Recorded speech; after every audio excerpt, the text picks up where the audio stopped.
ఓం శ్రీమాత్రే నమః. శ్రీ గురుభ్యో నమః. ఛానల్లోకి స్వాగతం అండి. ఈరోజు 2025వ సంవత్సరం మార్చి మాసం 21వ తేదీ అనగా శుక్రవారం నాటి వృషభ రాశి వారి రాశి ఫలితాలను తెలుసుకునే ముందుగా పంచాంగం వివరాలను చూద్దాం. స్వస్తి శ్రీ చాంద్రమానేన శ్రీ క్రోధినామ సంవత్సరము ఫాల్గుణ మాసము శిశిర ఋతువు ఉత్తరాయణము బహుళపక్షము తిథి సప్తమి మార్చ్ 20వ తేదీ అనగా గురువారం నాడు అర్ధరాత్రి 2:45 నుండి మార్చ్ 22వ తేదీ అనగా శనివారం నాడు తెల్లవారుజామున 4:24 వరకు. తదుపరి తిథి బహుళపక్షం అష్టమి మార్చ్ 22వ తేదీ అనగా శనివారం నాడు తెల్లవారుజామున 4:24 నుండి మార్చ్ 23వ తేదీ అనగా ఆదివారం నాడు తెల్లవారుజామున 5:23 వరకు. నక్షత్రం జ్యేష్ఠ మార్చ్ 20వ తేదీ అనగా గురువారం నాడు రాత్రి 11:31 నుండి మార్చ్ 21వ తేదీ అనగా శుక్రవారం నాడు అర్ధరాత్రి 1:45 వరకు. తదుపరి నక్షత్రం మూల మార్చ్ 21వ తేదీ అనగా శుక్రవారం నాడు అర్ధరాత్రి 1:45 నుండి మార్చ్ 23వ తేదీ అనగా ఆదివారం నాడు తెల్లవారుజామున 3:23 వరకు. కరణం విష్టి మార్చ్ 20వ తేదీ అనగా గురువారం నాడు అర్ధరాత్రి 2:45 నుండి మార్చ్ 21వ తేదీ అనగా శుక్రవారం నాడు మధ్యాహ్నం 3:39 వరకు. భవ మార్చ్ 21వ తేదీ అనగా శుక్రవారం నాడు మధ్యాహ్నం 3:39 నుండి మార్చ్ 22వ తేదీ అనగా శనివారం నాడు తెల్లవారుజామున 4:24 వరకు. బాలవ మార్చ్ 22వ తేదీ అనగా శనివారం నాడు తెల్లవారుజామున 4:24 నుండి అదే రోజు సాయంత్రం 4:59 వరకు. రాహుకాలం ఉదయం 10:53 నుండి మధ్యాహ్నం 12:23 వరకు. యమగంట కాలం మధ్యాహ్నం 3:23 నుండి సాయంత్రం 4:53 వరకు. గుళికా సమయం ఉదయం 7:53 నుండి 9:23 వరకు. దుర్ముహూర్తం ఉదయం 8:47 నుండి 9:37 వరకు. తదుపరి మధ్యాహ్నం 12:47 నుండి 1:35 వరకు. వర్జము తెల్లవారుజామున 5:38 నుండి 7:23 వరకు. అభిజిత్ ముహూర్తాలు ఉదయం 11:59 నుండి మధ్యాహ్నం 12:47 వరకు. అమృతకాలము సాయంత్రం 4:08 నుండి 5:53 వరకు. బ్రహ్మ ముహూర్తం తెల్లవారుజామున 4:46 నుండి 5:34 వరకు. సూర్యోదయం ఉదయం 6:23 సూర్యాస్తమయం సాయంత్రం 6:23. చంద్రోదయము మార్చ్ 21వ తేదీ అనగా శుక్రవారం నాడు అర్ధరాత్రి 12:28 చంద్రాస్తమయము మార్చ్ 22వ తేదీ అనగా శనివారం నాడు ఉదయం 11:33. సూర్యరాశి మీనరాశి, జన్మరాశి చంద్రుడు ధనుసు రాశిలోకి ప్రవేశించే ముందు మార్చ్ 22వ తేదీ అర్ధరాత్రి 1:45 వరకు వృశ్చిక రాశి గుండా ప్రయాణిస్తాడు. దిశాశూలం పశ్చిమ. ఇవండి ఇవాల్టి పంచాంగం వివరాలు. ఇప్పుడు వృషభ రాశి వారి రాశి ఫలితాలను గురించి తెలుసుకుందాం. ఈ రోజు వృషభ రాశి వారు ప్రారంభించిన ప్రతి పనిలో కూడా విజయాలను సాధిస్తారు. కుటుంబంలోని కొంతమంది ముఖ్యమైన వారి సహకారంతో వ్యాపారంలో విజయాన్ని సాధిస్తారు. ఈ రాశి వారు ఈరోజు వృత్తిపరంగా మంచి నిర్ణయాలను తీసుకుంటారు. నిర్ణయాలు తీసుకునే సామర్థ్యం ఈ రాశి వారికి ఈరోజు పెరుగుతుందని చెప్పవచ్చు. నూతన వస్తువులు, ఆభరణాలు లాంటివి కొనుగోలు చేస్తారు. ఈ రాశి వారికి ఈరోజు తమ సామర్థ్యానికి తగిన గుర్తింపు లభిస్తుంది. ఆకస్మిక ధనలాభం ఉంటుంది. బంధుమిత్రుల సహాయ సహకారాలు సైతం లభిస్తాయి. ఒక ముఖ్యమైన సమాచారాన్ని కూడా ఈరోజు సేకరిస్తారు. ఉద్యోగస్తులు తమ ప్రతిభకు ఉన్నత అధికారుల నుండి ప్రశంసలను అందుకుంటారు. ముందు మీకు వ్యతిరేకంగా ఉండే కొందరు మీరు పూర్తి చేసిన పనిని పాడు చేయడానికి సిద్ధంగా ఉన్నారు కాబట్టి జాగ్రత్తగా ఉండవలసిన అవసరం ఎంతైనా ఉంది. అయితే అపకీర్తి రాకుండా కూడా జాగ్రత్త వహించాల్సి ఉంటుంది.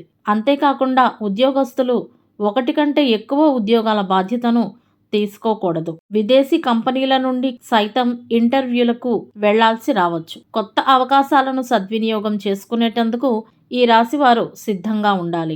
ఎంతో కాలంగా నిలిచిపోయిన ఏదైనా ఒక పని ఈరోజు పూర్తయ్యే అవకాశం ఉంది. ఆస్తికి సంబంధించిన వివాదాలకు దూరంగా ఉండండి. మీ ఆలోచనలను ఇతరులతో పంచుకోకండి. ప్రసంగాన్ని నియంత్రించుకోండి. ఏదైనా సమస్య గురించి ఆందోళన చెందుతున్నట్లయితే గనుక మీ ప్రియమైన వారి నుండి సలహాను తీసుకోండి. భావోద్వేగాలను అదుపులో ఉంచుకోండి. జీవిత భాగస్వామితో మరియు కుటుంబ సభ్యులతో సంతోషకరమైన క్షణాలను గడుపుతారు. అయితే ప్రేమ సంబంధాలలో ఉన్నవారికి మాత్రం కొన్ని చిన్న విషయాలపై అభిప్రాయ భేదాలు వచ్చే అవకాశాలు ఉన్నాయి. బయట వ్యక్తుల సలహాను తీసుకోవటం వలన మీకు హాని కలిగే అవకాశాలు ఎక్కువగా ఉన్నాయి కాబట్టి జాగ్రత్త పడండి. అదనపు పనిభారం తీసుకుంటే అది మీ ఆరోగ్యంపై ప్రభావం చూపుతుంది. పేపర్ వర్క్ ఏదైనా చేసేటప్పుడు అనుభవజ్ఞులైన వారి నుండి సలహాను తీసుకోండి. ఈ సమయంలో ఈ రాశివారు ఒక ప్రత్యేకమైన వ్యక్తిని కలిసే అవకాశాలు ఉన్నాయి. వారి ద్వారా కొన్ని లాభదాయకమైన అవకాశాలు సైతం పొందుతారు. ఈ రాశివారు ఈరోజు ఆస్తికి సంబంధించిన పనిని పూర్తి చేయడంలో ఆలోచనాత్మకంగా ఉండాలి. తొందరపడకూడదు. ఆస్తి గాని, వాహనాన్ని గాని కొనాలని గాని లేదా అమ్మాలని గాని ఆలోచిస్తున్న వారు ఈరోజు దాన్ని తీవ్రంగా పరిగణించాల్సి ఉంటుంది. ఎందుకంటే ఈ సమయంలో పరిస్థితులు ఈ రాశి వారికి అనుకూలంగా ఉంటాయి. మీ కృషికి తగిన ఫలితాలు మీకు లభిస్తాయి. కాబట్టి మీరు సంతోషంగా ఉంటారు. గౌరవ మర్యాదలు పొందుతారు. ఈరోజు మీ మానసిక ఒత్తిడి సైతం తగ్గుతుంది. ముఖ్యమైన వ్యాపార ఒప్పందాలు చేసుకుంటారు. కొత్త సంబంధాలను సైతం ప్రారంభిస్తారు. మీడియా ద్వారా మంచి అవకాశాలు మీకు లభించే సూచనలు కనపడుతున్నాయి. అదేవిధంగా ఫోన్ కాల్స్ ద్వారా కూడా కొన్ని ముఖ్యమైన సమాచారాలు మీకు లభిస్తాయి. వ్యాపార పరిచయాలు సైతం పెరుగుతాయి.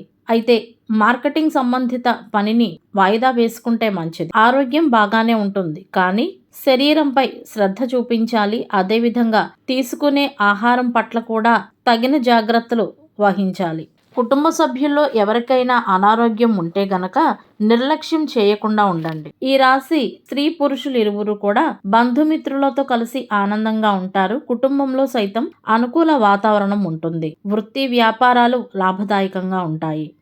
వ్యాపారంలో కొంత హెచ్చు తగ్గులు ఉంటాయి. ఈ రాశి వారు ఈరోజు స్త్రీ పురుషులు ఇరువురు కూడా జీవిత భాగస్వామితో మాట్లాడేటప్పుడు కొంచెం సున్నితంగా వ్యవహరించాల్సి ఉంటుంది. ఒంటరిగా ఉన్న వృషభ రాశి వారు ఈరోజు తమ ప్రేమ భాగస్వామిని కనుగొంటారు. ఈ రాశి వారు తమతో పనిచేసే వారితో మంచి ప్రవర్తనను కలిగి ఉండాలి. వారితో మంచిగా నడుచుకుంటూ మంచి మాటలతో వారి పనులను వారికి గుర్తు చేస్తూ మీ పనులను త్వరగా పూర్తయ్యేలాగా మీరు ప్రయత్నించాల్సి ఉంటుంది. మంచి వారితో స్నేహం చేయాలి.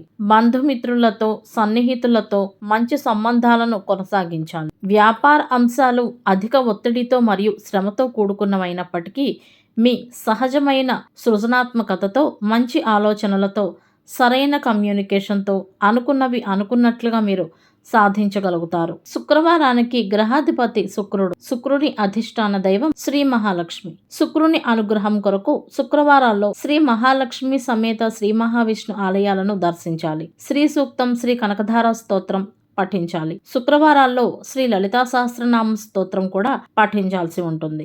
గ్రహ బలం కొరకు శుక్రవారం నాడు గులాబీ రంగు, తెలుపు రంగు మరియు ఇతర లేత రంగు దుస్తులను ధరించాలి. శుక్రవారం నాడు ప్రేమ, ఆనందాలు, అదృష్టం వంటివి అందించే రోజు.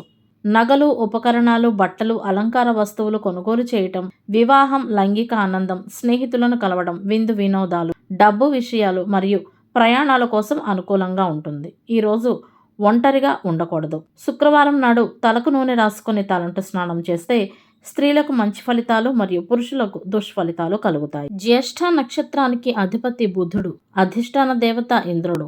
ఇది భయంకరమైన స్వభావం గల ప్రకృతి నక్షత్రం. జ్యేష్ఠ నక్షత్రం ఉన్న రోజు పోటీదారులు, శత్రువుల నాశనం, విభజనలు, విధ్వంసకర చర్యలు, పోరాటాలు మరియు వాదనలు మొదలైన పనులకు అనుకూలం. శుభకార్యాలకు అనుకూలం కాదు. సప్తమి తిథి ఏదైనా కొత్త పనిని ప్రారంభించేటందుకు అనుకూలమైన భద్రతిథి. సప్తమి రోజు రవాణా కార్యకలాపాలు, ప్రయాణాలు, వివాహ ప్రయత్నాలు, సంగీతం, నృత్యం, చర్చ, అలంకరణ, ఆభరణాల కొనుగోలు మరియు శారీరక వ్యాయామం ప్రారంభించడం వంటి పనులకు అనుకూలమైన తిథి. శ్రీరాముడు, శ్రీ వెంకటేశ్వర స్వామి దేవాలయాలు మరియు శివాలయాలు సందర్శించడానికి, శ్రీ సూర్య భగవానుని ఆరాధనకు, ఆదిత్య హృదయ స్తోత్రము మరియు సూర్యుని మంత్రాలు పఠించడానికి అత్యంతమైన శుభప్రదమైన తిథి. అష్టమి తిథి విజయాన్ని ప్రసాదించే జయతిథి. అష్టమి రక్షణ ఏర్పాట్లు చేసుకోవటం, ముఖ్యమైన వ్యాపారాలు, క్రీడలు, కళలు అభ్యసించడం, నిర్మాణాలు, రియల్ ఎస్టేట్ కార్యకలాపాలు మరియు చదువు ప్రారంభించేటందుకు అనుకూలమైన తిథి. అష్టమి తిథి శ్రీ దుర్గా అమ్మవారి దేవాలయాలు సందర్శించడానికి, శ్రీ దుర్గా స్తోత్రాలు, దుర్గా మంత్రాలు పఠించడానికి అత్యంత శుభప్రదమైన రోజు. శ్రీ దుర్గా అమ్మవారి ఆరాధనతో పాటు శ్రీకృష్ణ ఆరాధన మరియు శ్రీ కాలభైరవుని ఆరాధనకు కూడా ఇది శుభప్రదమైన రోజు. ఇవండి ఇవాల్టి వృషభ రాశి వారి రాశి ఫలితాలు. ఇదే విధంగా ప్రతిరోజు పంచాంగం వివరాల కొరకై మరియు వృషభ రాశి వారి రాశి ఫలితాల కొరకై మన ఛానల్ సబ్స్క్రైబ్ చేసుకుని మమ్మల్ని సపోర్ట్ చేస్తారని ఆశిస్తున్నాము. ధన్యవాదాలు.